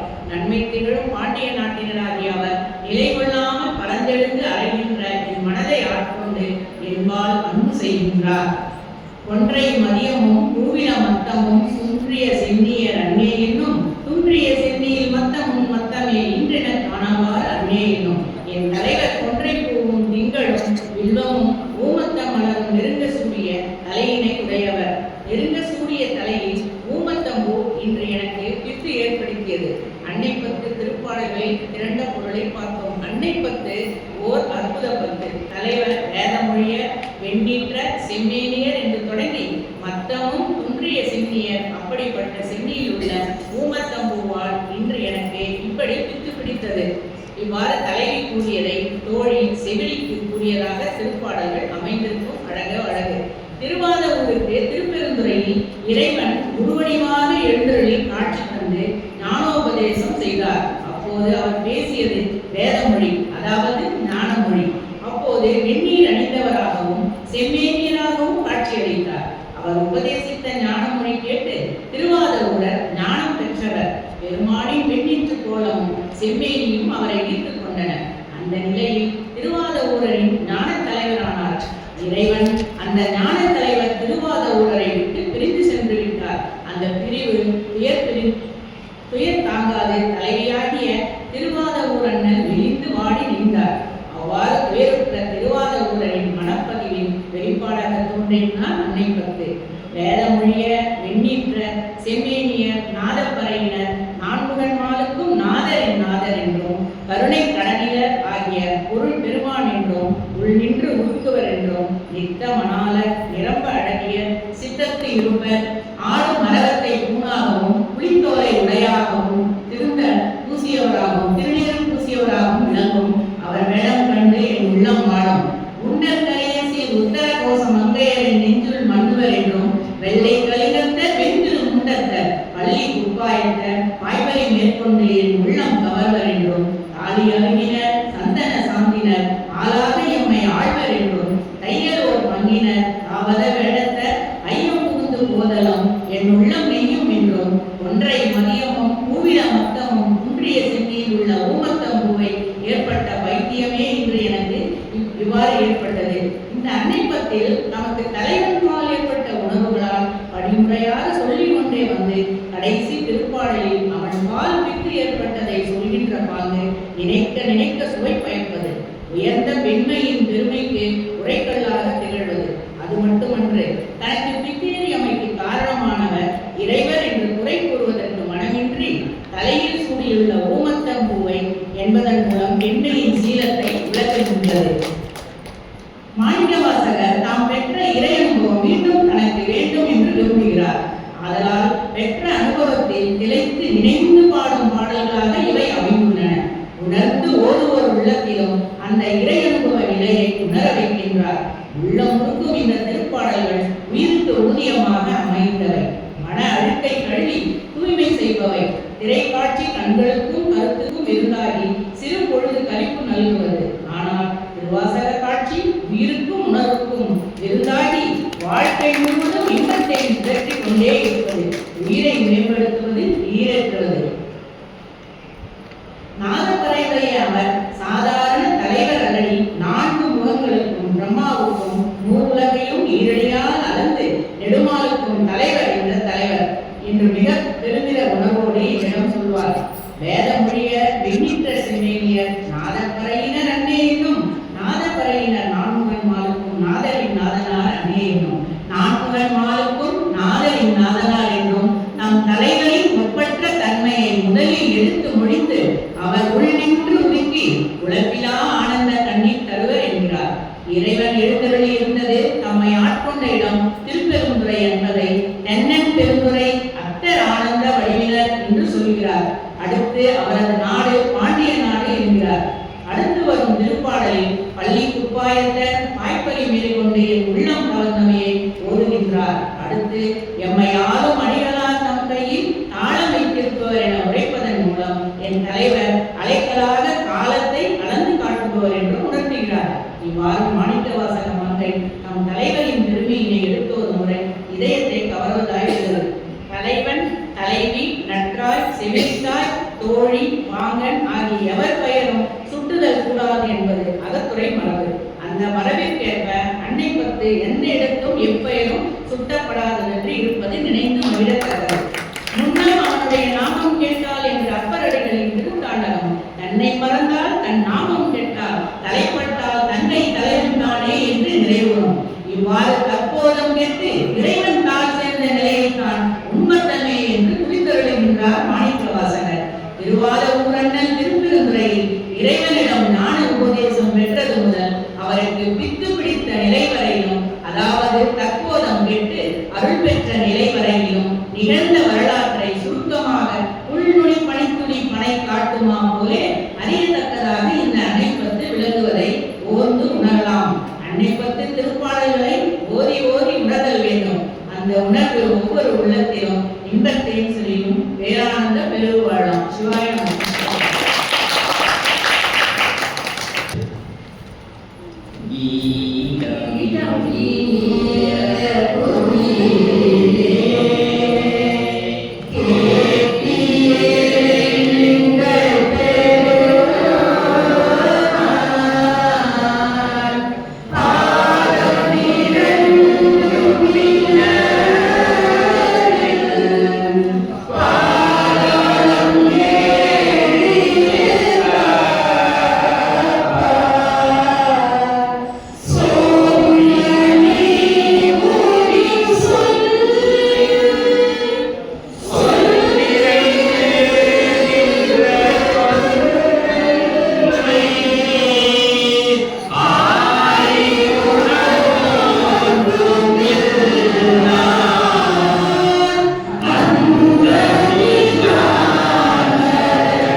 திருச்சிற்றம்பலம்.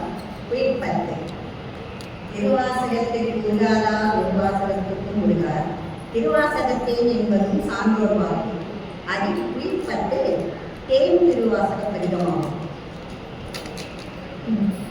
முதல் பாட்டு ஈதம் இனிய குடியே கேட்டியே என்ற பெருமான் பாதம் இரண்டும் வினவின் பாதாளம் ஏழினுக்கு அப்பார்.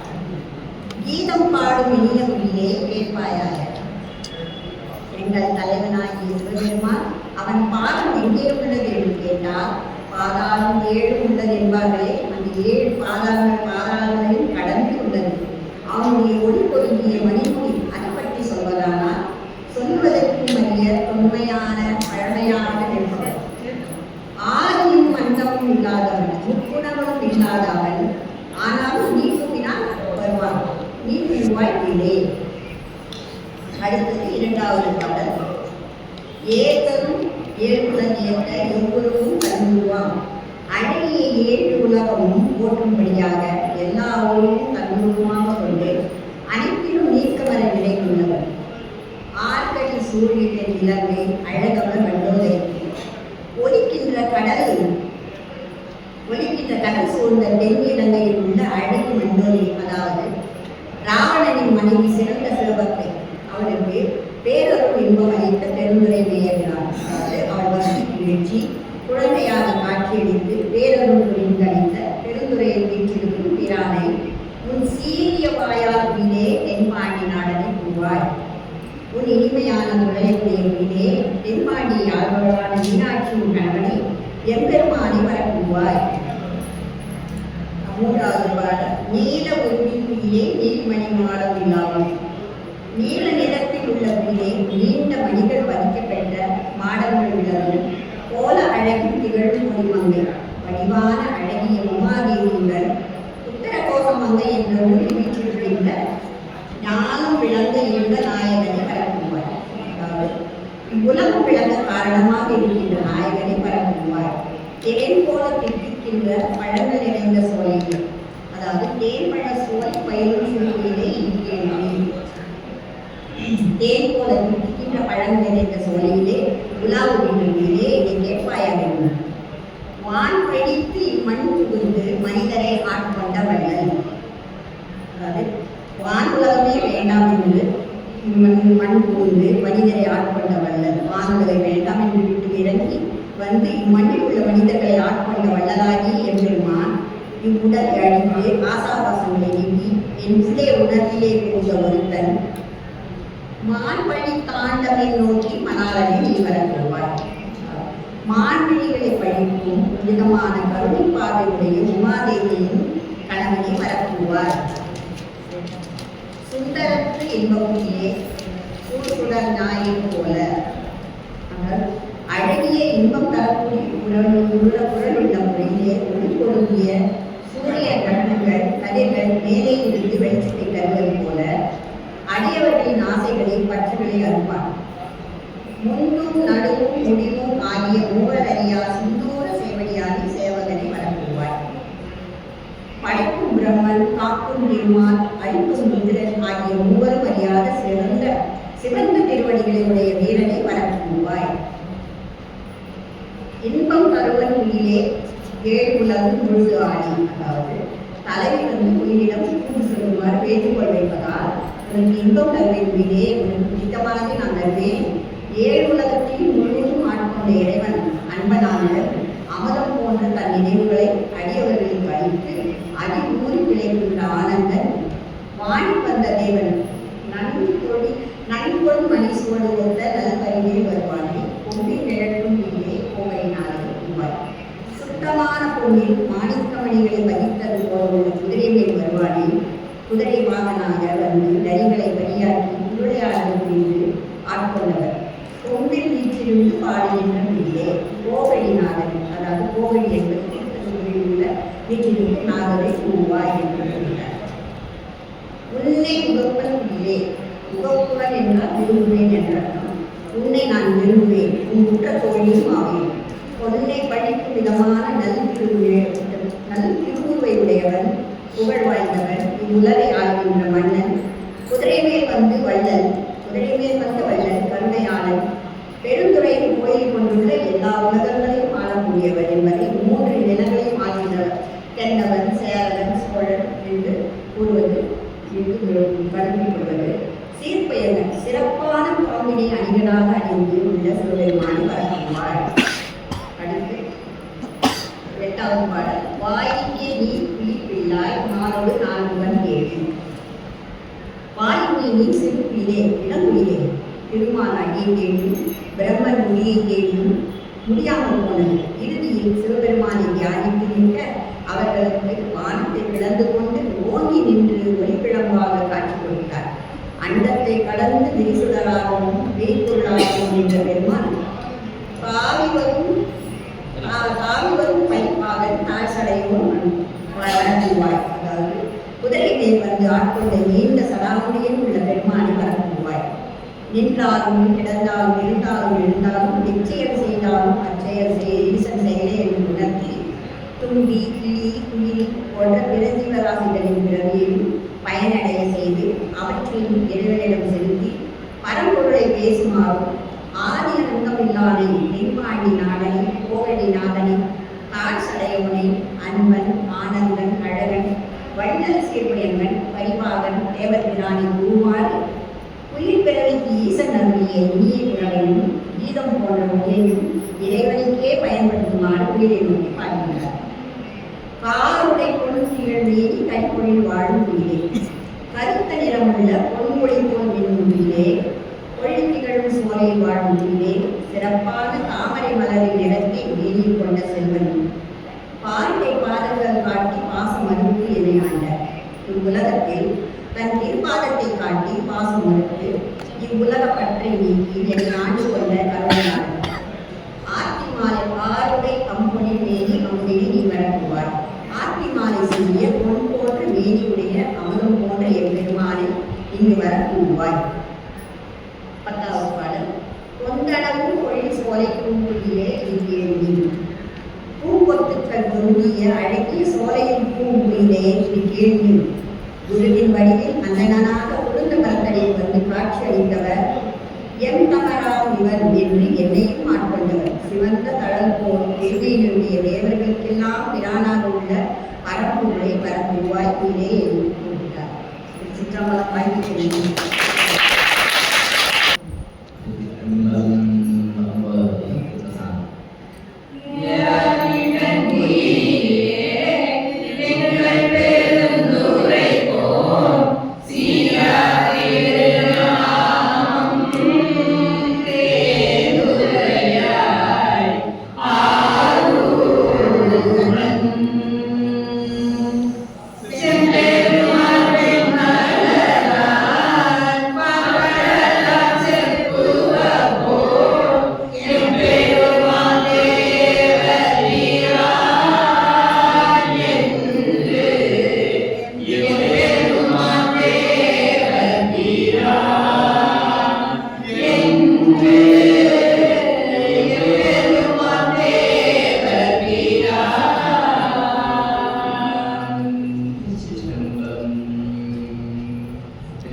ஆய்வார் பதிபசு பாசத்தின் உண்மையை ஆய்ந்து அறிந்து காய்வார் பிரபஞ்ச வாழ்க்கையெல்லாம் கல்வி கேள்வி அல்லல் கொய்வார் சிவானந்த வாரிகளை ஒன்று இரண்டு மர கொய்வார் கவலையும் ஞான பிரகாசங்களில் உடனே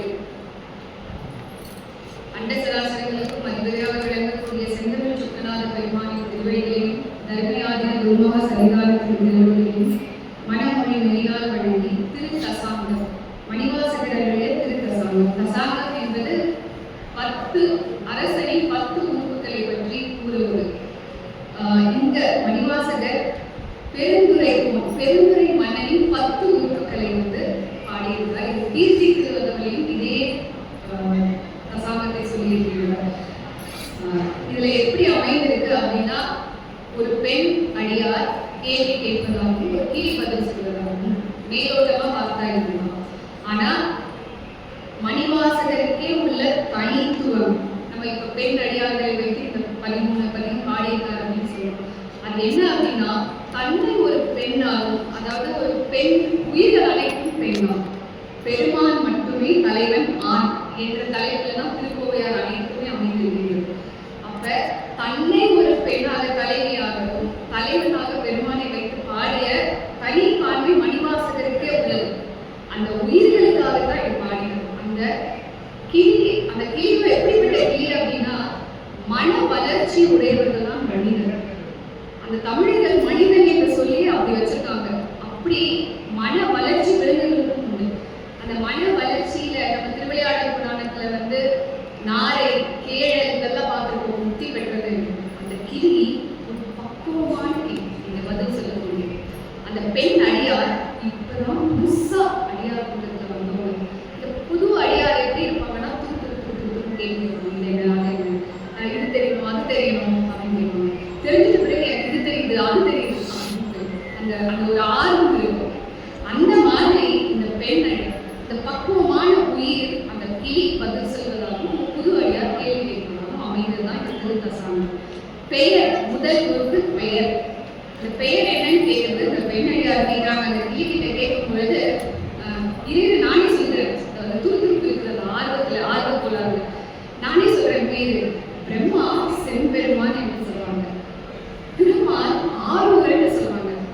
அதாவது பெருமான் செம்பெருமான்னா அவன் நிறத்திலையும் செம்மையானவர், குணத்திலையும் செம்மையானவர். செம்மை என்பதற்கு மங்களம், நன்மை, நேர்மை, தூய்மைன்னு சொல்லிட்டே போகலாம். அதான் பெருமானின் குணமும் செம்மை, அவருடைய நிறமும் செம்மை. திருமால் ஆரூரன்னு சொல்றாரு. ஏன்னா திருமால் பூஜிக்கக்கூடிய ஆரூர் பெருமான். அவர் தான் இந்திரன் இடம் கொடுத்து, இந்திரன் முசுகுந்த சக்கரவர்த்திக்கு கொடுத்து அவர் ஆரூரில் வந்திருந்தார். நீ என்ன சொல்ற தெரியுமா, தேவர் பிரான்னு சொல்லு அப்படின்னு சொல்றான். கீழே சொல்லி கொடுக்குறாங்க. தேவர் பிரான், தேவருக்கெல்லாம் தலைவன், எனக்கும் அவர் தான் தலைவன், எம் பிரான் அப்படின்னு சொல்றாங்க. 2வது நாடு. அவருடைய நாடு எது அப்படின்னு சொல்லும் பொழுது கேட்கும் பொழுது, அன்பு செலுத்துபவர்களிடம் அந்த அன்பையே வைத்து ஆட்கொள்வார் பெருமாள். அப்படிப்பட்டவர் மீளா அருள் புரிவார். மீளா அருள் புரியக்கூடிய ஒரே கடவுள் நம்ம பெருமான் மட்டும்தான். பிறவி நெறி திரும்பவும் மீண்டும் பிறவிக்கு வாரா நெறியை தரக்கூடியவர். அப்படிப்பட்ட பெருமான் ஊர் எது தெரியுமா, பாண்டியனார் தான். ஏன், சோமசுந்தர பாண்டியராக ஆட்சி புரிந்தவர் சொக்கநாத பெருமான். அதனால அவருடைய ஊரே பாண்டியனார் தான். அப்ப அவரோட ஊர் எது அப்படின்னா, பூலோகத்திலேயே சிவலோகமாக இருக்கக்கூடிய உத்தரகோச மங்கையே ஊர். இந்த பாராட்டுக்கு தகுதியுடைய ஊர் உத்தரகோச மங்கை. மண் முந்தியோ மங்கை முந்தியோன்ற பழமொழி உண்டு. அது மாதிரி மண் முன்னாடி வந்துச்சா உத்தரகோச மங்கை முன்னாடி வந்துச்சான்னு தெரியாது. அந்த பாராட்டுக்குரிய சிவலோகம் உத்தரகோச மங்கை ஊர். அவருடைய ஆறு நபர் அப்படின்னா, ஏன் ஆறுகள்லாம் எப்படி இருக்கும், நம்மளோட உடல்ல இருக்கக்கூடிய அழுக்கை நீக்கக்கூடிய இந்த ஆறு எப்படின்னா, நம்ம சிந்தையில் இருக்கக்கூடிய மலத்தை கழுவக்கூடிய ஆறு. அதோட ஆனந்தமே ஆனந்தம் எப்படி? அந்தமில்லா ஆனந்தம். அந்த ஆனந்தத்துக்கு முடிவே கிடையாது. உலகியல் ஆனந்தம் எப்படி இருக்கும் அப்படின்னா, ஒரு இனிப்பு சாப்பிடுவோம், அந்த இனிப்பு சுவைக்கும் பொழுது அந்த இன்பம் இருக்கும். அதை முடிச்சுட்டு கொஞ்ச நேரம் பற்றி ஆஹா இந்த மாதிரி இனிப்பா இருந்து நினைத்து பார்க்கும்போது ஒரு இன்பம் வரும். அது நிரந்தரமான இன்பம் கிடையாது. அதான் அந்தமில்லா இன்பம். அது முடிவே கிடையாது, இடையராது, வந்து போகாது. கொஞ்ச நேரம் வந்து போகாது, இடையராது. இன்பம் உலகில் இன்பம் மாதிரி இல்லாம முடிவில்லாத இன்பம் அவர் கொடுக்க ரெடியா தான் இருக்கு. நம்ம தான் அவரை தயார்படுத்தணும். எப்பொழுதும் அவர் தயாரா இருக்கார். ஒவ்வொரு உயிருக்கும், மனிதனுக்கும் இல்லை, அதாவது எல்லா உயிரும் அவருக்கு உண்டுதான். அந்த மாதிரி ஆனந்தமே அவருக்கு ஆறு. சரி, அப்படியா? அப்படின்னா அவரோட மலை என்ன? அந்த மலை என்ன தெரியுமா? அந்த நம்ம நெஞ்சில் இருக்கக்கூடிய இருள், அறியாமை என்ற இருளை நீக்கி ஞான ஒளி வீசக்கூடிய நிரந்தரமான இன்பத்தை தரக்கூடிய அருள், முக்தி இன்பத்தை தரக்கூடிய அருளே மலை. இது சித்தாந்தத்தில் நெஞ்சுவிழி தூதலையும் மலை என்பது தர்மமே மலை அப்படின்றது வருது. ஊர்தி, ஊர்தி அதுக்குள்ள அந்த கிளி உள்ள போயிடுச்சு. கூட்டுக்குள்ள திரும்ப பெண்ணடியார் கும்பிடுறாங்க. கூட்டுக்குள்ள போயிட்டு வா வா எனக்கு ஒரு கேள்வி இருக்கு, நான் கேட்கணும். அப்படிதான் அந்த புதுவடியார்கள்லாம் இருப்பாங்க, கேள்வி கேட்டே இருப்பாங்க. அது திரும்ப வா வா அப்படின்னு கேட்கும் பொழுது அவருடைய ஊர்தி என்ன? வான்புறவிய ஊர்தி அப்படின்னா உயர்ந்த குதிரையே ஊர்தி. இதை சில பேர் வேதம்னு சொல்றாங்க. அப்படிப்பட்ட உயர்ந்த குதிரையே அவருடைய ஊர்தி. படை என்ன? படை என்ன அப்படின்னா மூமலங்களை அழிக்கக்கூடிய மூவிலை சூழமே அவருடைய படை. அந்த மூவிலை சூழம் என்பது இச்சாசக்தி, கிரியாசக்தி, ஞானம். அந்த இச்சாசக்தியை வைத்து மாயையையும், ஞானத்தை வைத்து ஆனந்தத்தையும், கிரியாசக்தியை வைத்து கண்மூலத்தையும் போக்க வல்லதுதான் அந்த பெருமானின் மூவிலை சூழல். முருகப்பெருமானுக்கும் இந்த மூவிலை சூழல் இருக்கு. அவரோட எப்படின்னா 6 ஒரு இன்வெர்டட் சூழல் ஒன்று இருக்கும், நடுவில் பிடிச்சிக்கிற மாதிரி இருக்கும் முருகப்பெருமானுக்கு. முரசு, அவருடைய முரசு என்ன அப்படின்னா நம்மளுடைய பிறவி பகை. இந்த பிறவின்றது சில பேர் பகையா நினைக்கிறாங்க, சில பேர் வரமா நினைக்கிறாங்க. அது பிறவி பகையை நீக்கி பேரின்பத்தை தரக்கூடிய நாதமே அவருடைய படை. நாதம் அப்படின்னா என்னன்னா சவுண்ட், சவுண்ட். அது மட்டும்தான் நமக்கு சுத்தமாயிலிருந்து தரக்கூடிய சூழ்நிலை வாக்கு. அதாவது இப்ப சித்தாந்தம் தெரியாதவங்களுக்கு சொல்லணும்னா, ஒரு துணி துவைக்கிறோம், அந்த துணியை துவைக்கிற சோப்பு கூட அழுக்குதான். அந்த அழுக்கு இருந்து ஒரு அழுக்கு வேணும். அப்படித்தான் நமக்கு கொடுத்த இறைவன் கொடுத்த பெருமான் கொடுத்த கருவிகள் எல்லாமே நமக்கு ஒரு அழுக்குப்படிய கருவிகள் தான். அதுல சுத்தமாக கொடுத்த ஒரே கருவி நாதம் தான், அதாவது வாக்கு. அதனாலதான் வாக்கு சுத்தமா இருக்கணும்னு சொல்லுவாங்க. இன்சொல் சொல்ல வேண்டும். அவருடைய முரசு நாதம். மாலை, மாலை கீர்த்தி தலைவர்ல கழுநீர் மாலைன்னு சொல்றாங்க. இங்க கொன்றை மாலை, கழுநீர் மாலை மாதிரி இங்க அருகப்படும் அவருக்கு மாலை. கொடி, அவருடைய கொடி என்ன அப்படின்னா பகைவர் பார்த்தா அஞ்சக்கூடிய கொடி. ஆனா குற்றம் இல்லாத இடவமே அவருடைய கொடி. இடவம் என்பது பெருமான் அறத்தின் மீது உட்கார்ந்திருக்கார். இப்ப நம்ம எல்லா பதிவும் பார்த்தோம். இங்க உட்கார்ந்துருக்காரு, காலில் போட்டிருக்காரு, அப்படின்னு. அதாவது எல்லாத்துலயும் ஒரு தத்துவத்தை வைத்துதான் நம்ம பெரியவர்கள் பாடியிருக்காங்க.